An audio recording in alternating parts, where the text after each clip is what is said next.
Well, we're here for another Tech Talk with Paul and Al, and what have you got there, Paul? Today I have one of Scott's best, biggest, baddest power amps from the early 60s, an LK150. This was the one built from a kit. We won't hold that against it. 6550 outputs, double rectifiers, 7199 preamp phase inverters. Isn't it beautiful? Tons of iron. Hard to imagine. Got this in supposedly working condition. Somebody bought it, but it hums. So I tipped it over and just about cried at what has been done to this amplifier. This is absolutely horrible. What a mess. They have added chokes where chokes don't belong. They've replaced capacitors, and they sort of did it right, but this had 80 mic capacitors at 500 volt. They have put 800 mic capacitors in series, which gives you 400 mic capacitors at 1000 volts, which is way too much capacitor. They screwed with all the equalizing circuits, and all the resistors have been changed and moved. One of the scary things like this, that's just inexcusable. The tie strips are riveted in, and half of them are loose. The rivets are loose, but they're used for grounding.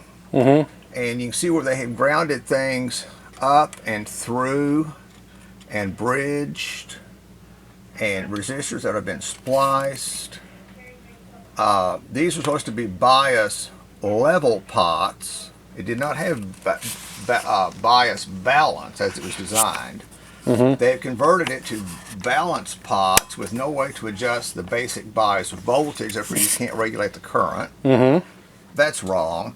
I mean, stuff like this is technically, this yellow wire is technically a ground that they've clipped on here, gone up here, just anywhere they wanted to put a ground, they just stuck another wire.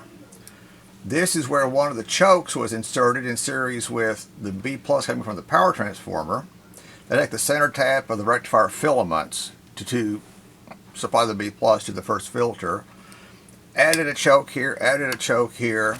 I fired it up, and yeah, it works, but it doesn't sound right. It's got this background hum. It looks sort of dangerous for that connection that coming out of the big transformer. Well, they had duct tape on this. Oh, there's duct tape? There's duct tape.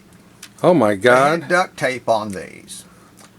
Supposed to be. Was it Larry the Cable Guy worked on it? It looks like it. Supposed to be a 20 ohm 40 watt resistor between here and the filter cap. Well, they put a choke instead. These are little nothing chokes with a DC resistance of about 75 ohms. Who knows how many henries they are, millihenries. They won't even read on my tester. So we're dropping 80 volts across this one because you're hitting it with ripple off the rectifiers. So you're dropping 80 volts here to the first filter, so the B plus is low. And you look at the plates, and yeah, there's hum on the plates. Well, where would they put a choke in anyway? Well, the thinking is that if you put in chokes and bigger capacitors, you can get more bass because you have all that stored energy. Well, if you read some of the tutorials on the internet, there's a lot to be said about this amplifier. If you go to solid state rectifiers and put big ass capacitors in it, you can gain some more bass because you've got this reserve power. But the tube rectifiers can't crank out enough current to fill a capacitor that big to do you any good. So this was a waste of time. Adding the chokes was just wrong unless it needs chokes. And with a push-pull amplifier, any residual hum you've got at the front of the power supply, and the hum that shows up on the plates of the tubes doesn't show up much on the speakers because it cancels itself at the output transformer. But the bias is wrong, there's noise in it. You can only imagine how much noise this rat's nest is generating.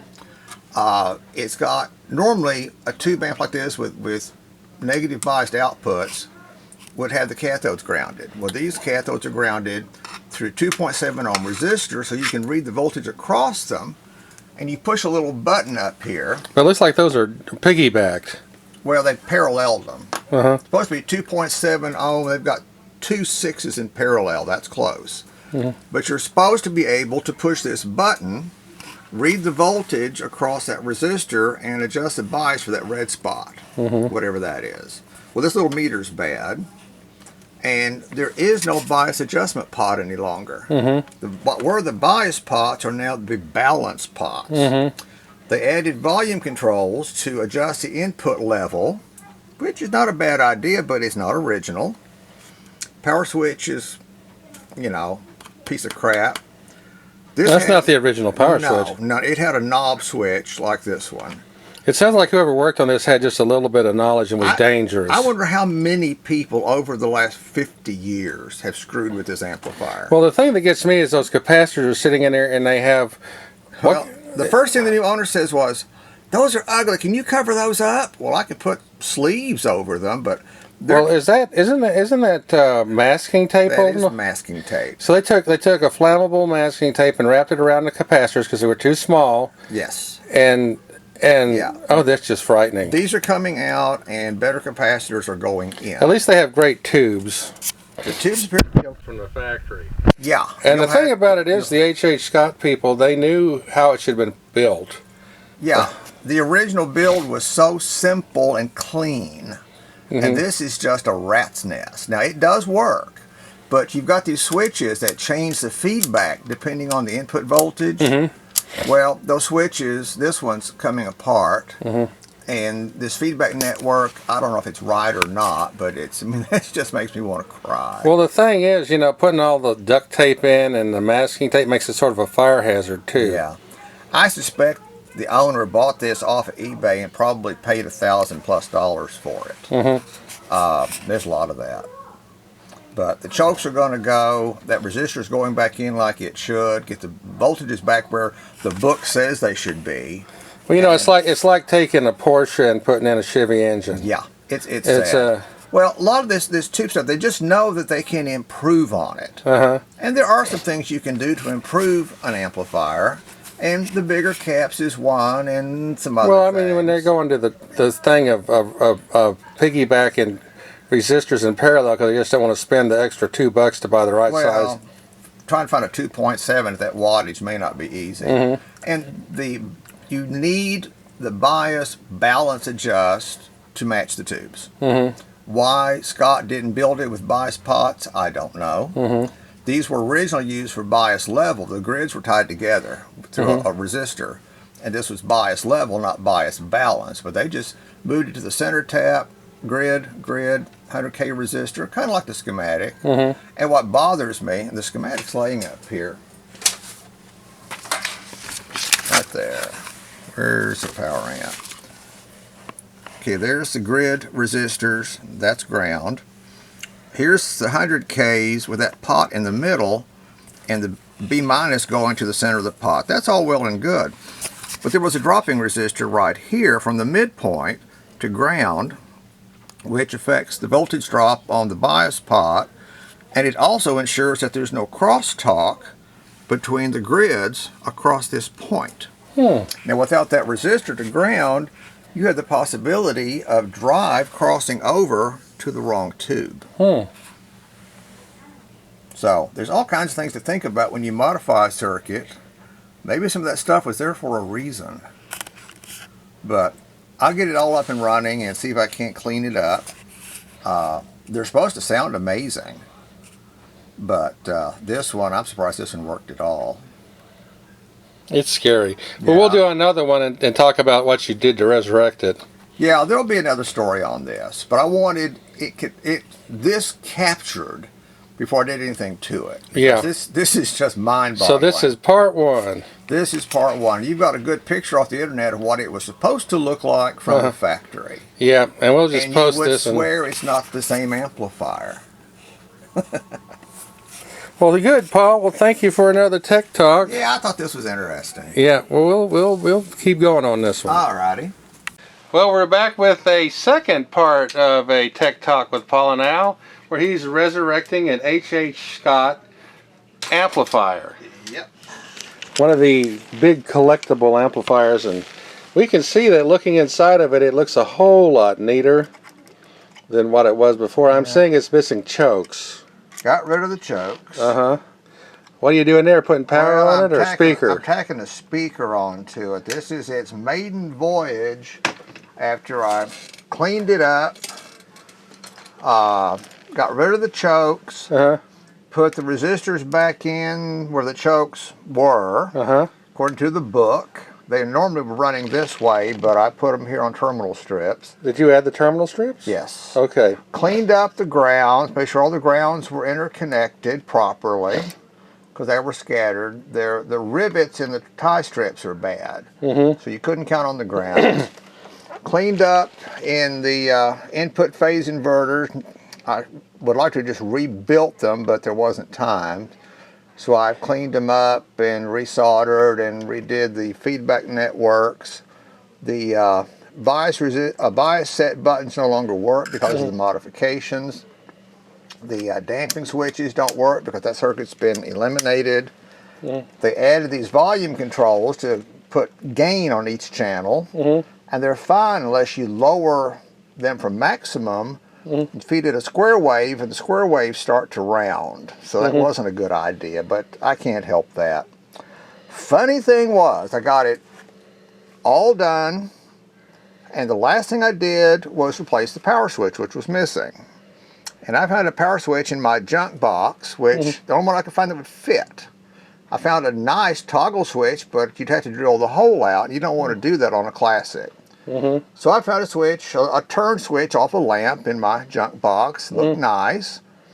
And I turned it on, and the filaments came up. I thought, great. And I turned it off and back on, and I got this, it blew the fuse. Got this, and it blew the fuse. I thought, well, what the hell has happened? I spent 2 hours double checking everything. I hadn't even put the rectifiers in yet. So I thought it's a filament short. I was convinced the transformer had died. About bedtime, I said, it's got to be something stupid, and it was. The switch I pulled out of the junk box was not a switch. It was a switch / dimmer. 2 wires, turn knob, got a diode hidden inside for half brightness, transformer, half wave rectifier, blow fuse. Pull your hair out, think you've lost your damn mind. Jumpered the wires back together, put power on it, everybody's happy again. I'm pulling almost no current right now, and I am about to put the output tubes in it and find out what happens. So it's, I got running at 100 volts. You just killed the power. I just killed the power. Put the rectifiers in. I've got dummy load resistors on both channels, big ones. So, I've got an amp meter there, I've got an amp meter right here. It's on 6 amp scale. It takes these rectifiers a long time to come up. And I don't have input to it yet. Amperage ought to start to come up here in a second. Everybody's lit. I don't see any smoke. I've got a speaker, should be on this.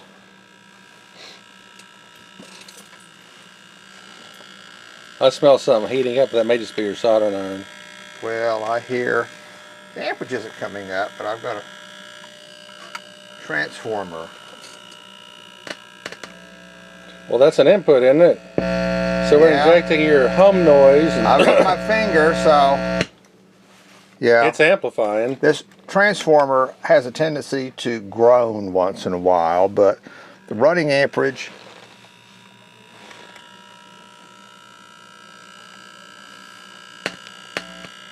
it's not bad. It's pretty. I don't know why it's doing that. It's got a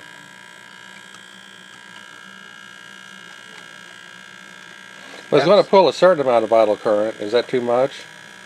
That's not bad. Let's go to let's go to the ×10 mode and a little high. pulling just under 2 amps. But that's mechanical vibration. But hysteresis, noise. I knocked my speakers off, or whew, it's got a lot of gain. That's pretty good gain. But it's working, and it's not smoking. That's one channel. That's one channel. Yeah.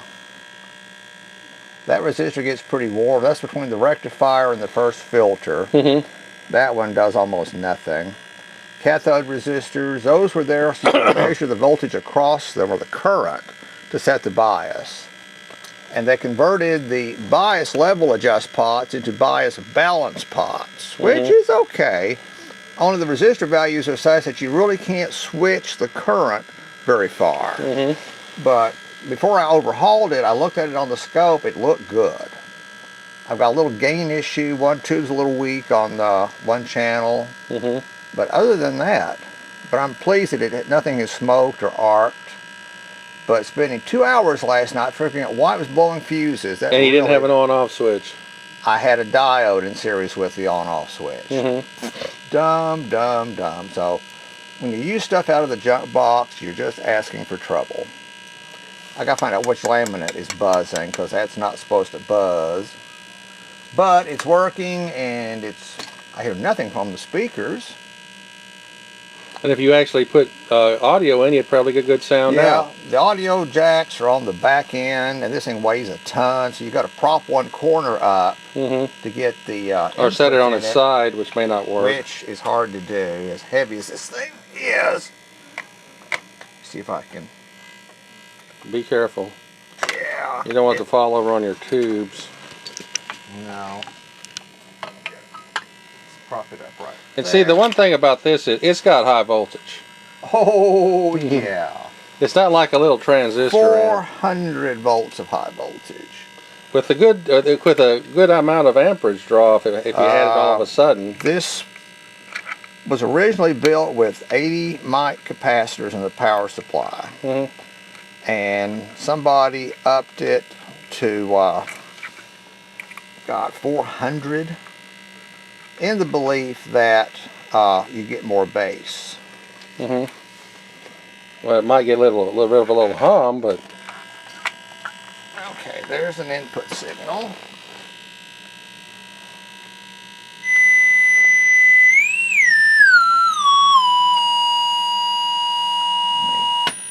Oh, down.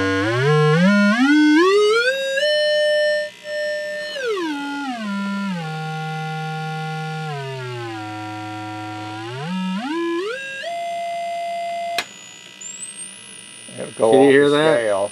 I can hear that. That's about 9K.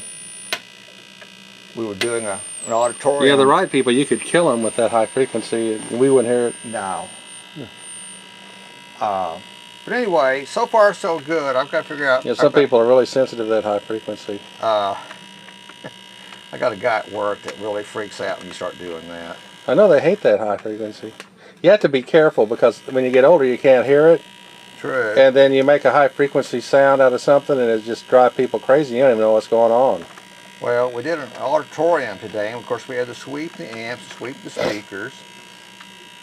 And it embarrasses me. I have to holler at one of the younger guys to see if they could hear anything above 10K. I used to be able to hear all the way out to 16.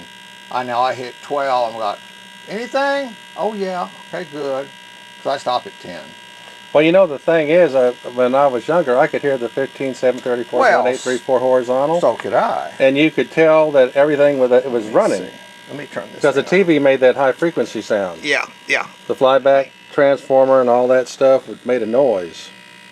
I don't know where that particular noise is coming from, but it's coming from the high voltage section. Well, it's flyback. Yeah. Flyback and the yoke. But anyway, so far so good. But I hate to have to holler at the younger guys. Can you hear that? Yeah. Okay, fine. Trying to do an auditorium and. Well, you could see it with a metering of some kind. Well, yeah, I had a spectrum analyzer in my hand. I can tell where the notches are, but you know, just trying to decide, do the speakers actually produce that frequency? So we were setting the graphics to put the boundaries. And it's an elementary school, so nobody needs to hear about 10K anyway, because it's just kids screeching. But we had old speakers, and they didn't do a thing below 100. But the room, resonance-wise, comes alive at about 200. I mean, it's just like, whoa! So we notched everything out below 200, and notched everything out above 10,000.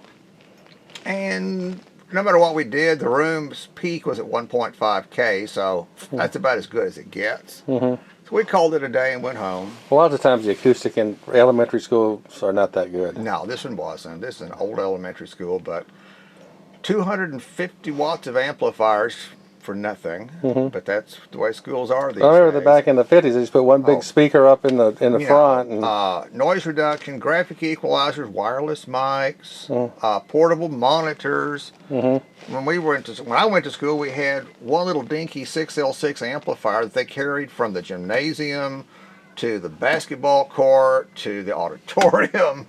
Oh, well, those were the days. Okay, this is going to live. I thought last night I was going to have to shoot myself, because if I told the customer this power transformer burned up on my watch, I'd never hear the end of it. Turned out it was something stupid I did, which is usually the case. But who would suspect that a little old Bakelite black light switch would have a diode hidden in it? They did those things. So I should have kept it for the video, but I was so pissed. I got a pair of pliers and crushed it. And I said, yep, there's the diode, and I threw it in the wastebasket. But when you use the stuff out of the junk box, you're asking for trouble. You know what happened was you went away from the problem, and that's sometimes when your answers come. I'll tell you what I did is I thought, this is stupid. This thing's been working. And I lifted all the leads in the transformer, thinking I had a filament short or something. That was a lot of work. I could have carbonized sockets. I never saw any arcing.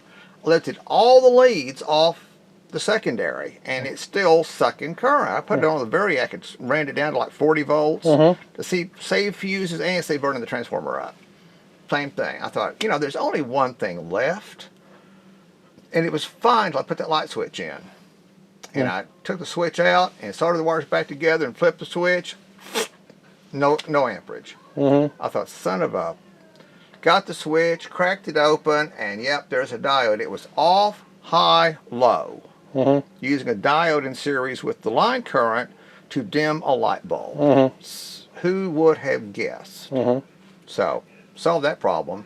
But finding a light switch that fits, or not light switch, a power switch that fits this small hole is difficult. Yeah, you might find something at Tanner. Tanner didn't have it. They had a nice toggle switch that I really liked.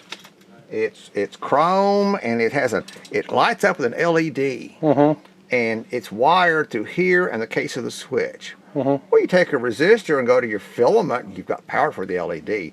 This would have looked great, but it requires drilling the chassis, and I'm not willing to drill a chassis on a classic. Yeah, and that would not be original. And there's been enough crap done to this the way it is. I mean, what they did to this is just a crime. But I put it back about 60% original, left some of the mods in there. And actually made some improvements on resistor mounting. Resistor mounting is a little better. And they added screen resistors, which I don't approve of. I called a friend of mine who's a design guru. He goes, well, yeah, that's really not necessary, but if they're in there, leave them. So I did. Well, the thing is, this was all hand-built originally. Yes.